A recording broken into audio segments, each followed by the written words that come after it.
Perfilamiento financiero, o más bien las cosas que debes saber si quieres solicitar un crédito. Pero no me las sé todas, siempre lo he dicho. Hay personas de las cuales absorbo conocimiento, así que ven conocimiento. Aquí los dejo con, ¿cómo te llamas? Alejandro Londoño. Alejo, Okay. para la familia. Perfecto. Ahora vamos a hablar de cuáles son esos perfiles o qué se necesita dependiendo del perfil que yo tenga para poder acceder a un crédito o solicitar un crédito. Vamos a hablar de las personas que son independientes y los empleados. Entonces, cuando yo me presento al banco, el asesor lo primero que me pregunta es: ¿usted qué hace? ¿A qué se dedica? Tengo mi propio negocio, soy empleado, llevo tanto tiempo en una compañía, etc. En ambos casos hay documentación diferente. ¿Listo? Por ejemplo, para el independiente nos piden Cámara de Comercio, RUT, extractos. ¿Sí? Digamos que son los documentos básicos, o sea, lo que más o lo que sea indispensable al momento de solicitar un crédito como independiente. Como empleado igual nos van a pedir carta laboral, ingresos, colillas de pago, listo, extractos también nos pueden pedir, etcétera, listo. Entonces, ¿qué ocurre cuando yo me presento al banco como una persona independiente? Hay un documento que es muy importante, aunque no es indispensable cuando lo solicitan en el banco, el asesor te lo solicita, es la declaración de renta. El asesor simplemente te pregunta: ¿declaras renta? ¿Sí o no? Si declaras renta, excelente, es un documento que se va a anexar y es un documento que le da mucho peso al momento de solicitar el crédito. Si yo no declaro renta o no tengo la declaración, perfecto, igual el proceso se puede hacer, el proceso continúa, pero la declaración de renta es entrar con pie derecho al banco, o sea, es simplemente ponerle más peso a la documentación. Entonces, como recomendación, hay personas que de pronto, hay clientes que he atendido que obviamente les recomiendo pagar la declaración de renta, declarar renta. Listo, ese es un documento que, aunque no es indispensable que te lo va a pedir el asesor, es un documento que le da mucho peso a la persona independiente al momento de solicitar el crédito. Como por ejemplo el tema de los extractos, porque hay personas que de pronto en los extractos bancarios pueden reflejar un ingreso de 2 millones, 3 millones, 4 millones, pero tienen otro tipo de ingresos. ¿Cómo puedo demostrar esos otros ingresos que tengo?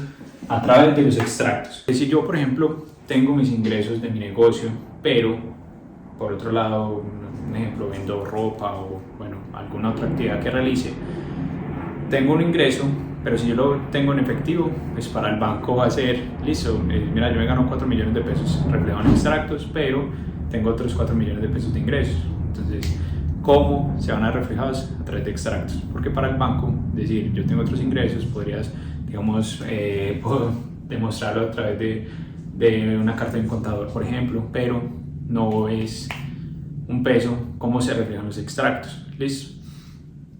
Hay una casilla en los extractos que también, como una recomendación, es tratar de dejar el dinero la mayor cantidad de tiempo posible en la cuenta. ¿Qué ocurre? Que hay personas que de pronto, por darle movimientos a los extractos, hoy tuvieron un ingreso de 1 millón de pesos. Listo, ingresó 1 millón de pesos, saqué 200.000, 300.000, al otro día 200.000, 300.000, listo. Entró otro 1 millón de pesos, listo. ¿Qué ocurre? Cuando yo hago estos abonos o ingresa el dinero a la cuenta, se dan los movimientos que vemos en el trimestre. Entonces, en el momento en que ingresa el dinero a la cuenta, pues hay casos, hay personas que de pronto, tengo que pagar los servicios, los ingresa a la cuenta, retira el dinero por darle movimiento, está bien, pero hay una casilla en los extractos bancarios que habla del ingreso promedio,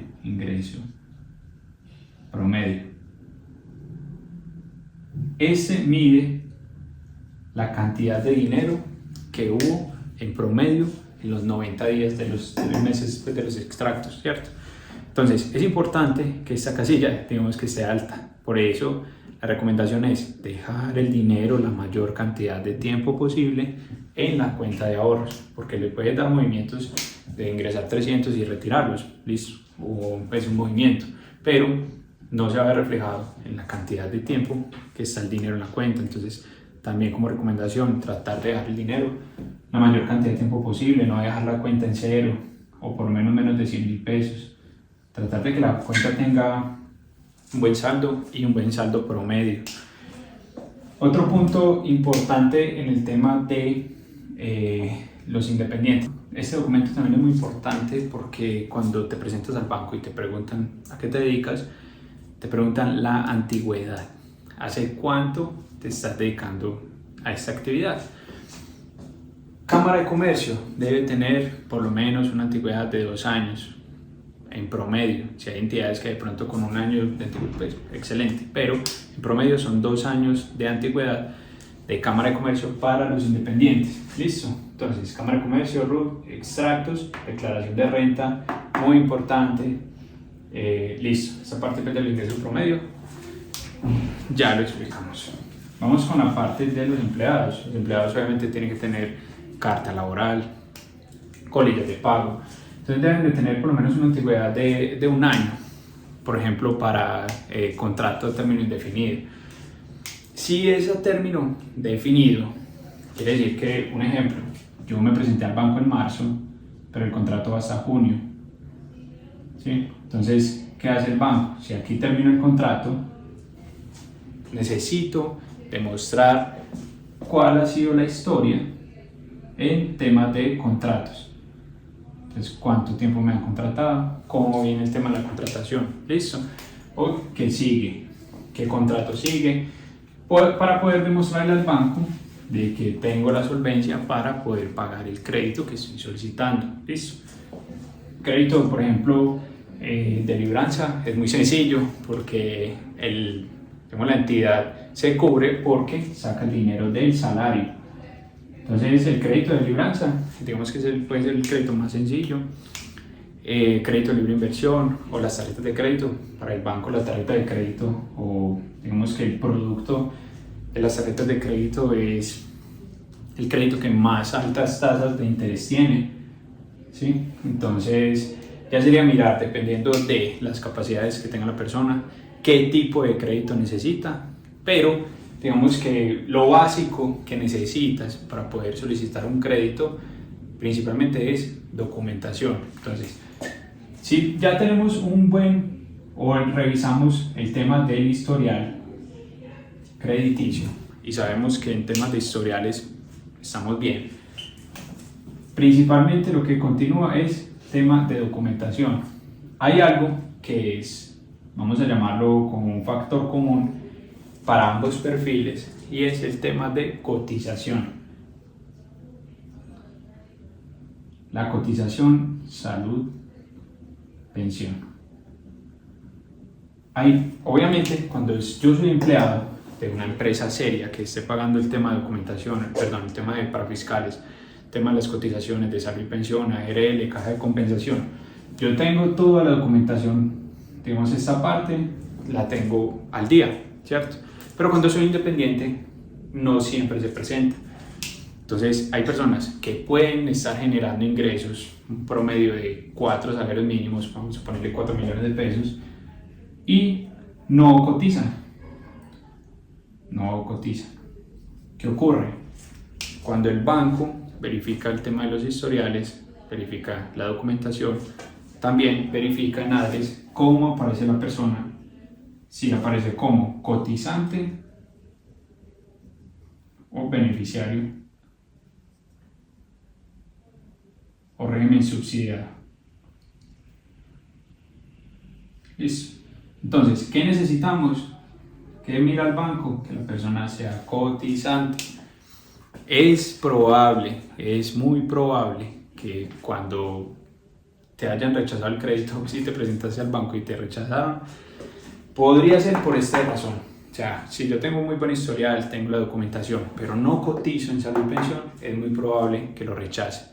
Toda esta información, todo el tema de los historiales, hay personas que tienen reportes negativos y les prestan, hay personas que tienen un excelente historial y no les prestan, hay personas que cotizan en salud y no les prestan, hay otras personas que no cotizan y les prestan. Todos son políticas internas de los bancos, pero para poder tener mayor probabilidad de acceder al crédito, tratar de tener toda la documentación completa, recomendaciones siempre con el asesor del banco, poder preguntarle sobre cuál central se inclinan. Hay entidades del sector financiero que se inclinan por data crédito, cuánto tienes el puntaje o el score en data crédito, cuánto tienes el puntaje en CIFIN, y con base en eso se inclinan, digamos que toman la decisión. Entonces, principalmente como recomendación también cuando se presenten al banco, consultar con el asesor sobre cuál central se inclinan, data crédito o CIFIN. Cuánto es lo mínimo que se requiere para solicitar un crédito, digamos, de libre inversión para una persona independiente. Por lo general, después de temas de la pandemia, ley de borrón y cuenta nueva, en promedio el score 730. Entonces, si yo, por ejemplo, sé o he revisado mi historial o tengo conocimiento de que yo tengo un puntaje de 680 y yo corroboro con el asesor de que cuánto es el score mínimo que se requiere y se me dice 730 y tengo pues, digamos, en conocimiento de que, que tengo un puntaje de 680, por ese lado ya sabemos que no va a haber, digamos que es una causal de rechazo. Entonces, siempre confirmar o corroborar con el asesor sobre cuál central se inclinan, la documentación, salud y pensión. Digamos que lo principal es eso, o sea, tener toda la documentación, porque necesitamos, como digámoslo así, llenar esos vacíos o cubrir todas esas objeciones para poder acceder al crédito. Si yo, por ejemplo, soy independiente, estoy ganando 4 millones de pesos, como le decíamos ahorita, pero no cotizo en salud y pensión, es probable que me rechacen el crédito. Si, por ejemplo, yo me estoy ganando los 4 millones, es importante, 4 millones de pesos, pero estoy cotizando en salud y pensión sobre 1 millón de pesos, el banco se inclina sobre 1 millón de pesos. ¿Listo? Entonces va a tener, digamos, como prioridad de que estás cotizando sobre 1 millón de pesos, pero estás generando 4 millones de ingresos. Entonces, dependiendo de lo que estés cotizando, el banco analiza, listo, cómo está la capacidad de endeudamiento de esta persona con base en eso. Listo, entonces, con base en esto. Listo, entonces, muy importante, la declaración de renta sí es importantísimo, ¿no? Es un papel que no te va a pedir el asesor dentro de los requisitos mínimos, digámoslo así, o la documentación mínima, pero es un documento, es un papel que te va a dar mucho peso al momento de presentar la documentación. Entonces, ¿qué es lo que buscamos nosotros? Poder tener mayor probabilidad de acceder al crédito. No es lo mismo, o sea, vamos a hablar en esta parte, digamos, un poquito de los montos, porque ¿a qué me refiero con el tema de los montos? Yo no puedo, o es muy poco probable que yo pueda acceder a un crédito alto si no tengo muy buen historial o digamos un recorrido. Entonces, como recomendación, también se lo he dicho a muchas personas pues, en asesorías. Por ejemplo, si yo me presento al banco y yo necesito 20 millones de pesos, pero el banco me presta 5 millones de pesos. Como recomendación, les he dicho a las personas que no lo rechacen, porque esos 5 millones de pesos te van a ayudar a abrir puertas, ¿sí? Si ese banco me prestó 5 millones de pesos y yo acudo a otro banco y me prestó 10 millones de pesos, listo, ya estoy ajustando como lo que requiero. Pero si de pronto no es, digamos, en el ejemplo de que solamente te prestaron 5 millones de pesos, no lo rechaces. ¿Por qué? Porque es, digamos, el recorrido, el camino que te va a llevar a poder tener créditos más altos. Es un proceso, como todo en la vida, es un proceso que, digamos que arrancas con este crédito de 5 millones de pesos la recomendación es poder, si de pronto no es el monto que requieres, hacer uso de este dinero. Con este mismo dinero puedes mover los extractos, digamos darle movimiento a los extractos y pagar la cuota. Entonces, si yo por ejemplo tomo este crédito de 5 millones de pesos a unos 6 meses, por ejemplo, con este mismo dinero pago la cuota. Listo, pago la cuota, muevo extractos, que a la vuelta de unos 6 meses del mismo banco te amplían el cupo, o de otros bancos puede que lo contacten y le ofrezcan un crédito, o simplemente que tiene un crédito aprobado y si lo aceptas se desembolsa la cuenta de ahorros. Entonces siempre hay personas que de pronto, es que yo necesitaba tanto dinero, no lo rechaces. Si le prestaron menos de lo que necesitaba, no lo rechaces, porque con este buen hábito de pagos le van a ampliar los cupos. Entonces, si yo por ejemplo paso de 5 millones a unos, por ejemplo, 15 millones de pesos, excelente. Todo es un proceso. Entonces, arrancas con un crédito de pronto pequeño y con un buen hábito de pagos vas a poder ampliar los cupos y que te contacten inclusive de otras entidades. Entonces, como recomendación, no rechazar los créditos. No es necesario estarse endeudando, o sea, no es necesario, porque si por ejemplo yo digo, no es que si digamos que te aprueban un crédito de 5 millones de pesos y allí otros 2 y aquí otro millón y otros 10 millones, no es necesario, o sea, no es necesario que digamos que te llenes de deudas, porque eso va a hacer que el score baje. Entonces, cuando adquieres una nueva obligación, el score baja, entonces te va a afectar el tema del score, ¿listo? Pero sí puede ser, si es un proceso que se va a hacer de que quieres ampliar los cupos y el dinero que te presten lo puedes usar para pagar el mismo crédito o invertir en algo que te genere ingresos y puedas pagar el crédito, excelente. Pero no estoy recomendando endeudarse en muchas entidades, pues no tiene sentido. Entonces, no es la recomendación de que te endeudes en muchas partes, porque te va a bajar el score. Y aparte de eso, si vas a hacer uso de ese dinero, pues vas a tener unas deudas muy grandes y que de pronto no podrías llegar a pagar. Entonces, si puedes hacer uso de un crédito, coger el dinero, no gastárselo, o digámoslo así, que no, con ese mismo dinero pagar el crédito, excelente, porque es un proceso que te va a ayudar a ampliar los cupos con el paso del tiempo. Vemos que lo más mínimo que solicitan en un banco, obviamente el asesor, bueno, eso es ya una recomendación algo más personal, digámoslo así, porque me parece, hay asesores de bancos que de pronto saben que la persona no va a ser tan viable que le otorguen el crédito y aún así lo ingresan al sistema, porque los asesores también cumplen metas. Entonces, es muy importante que cuando te presentes al banco con la documentación requerida, sabiendo que, digamos, el tema historial,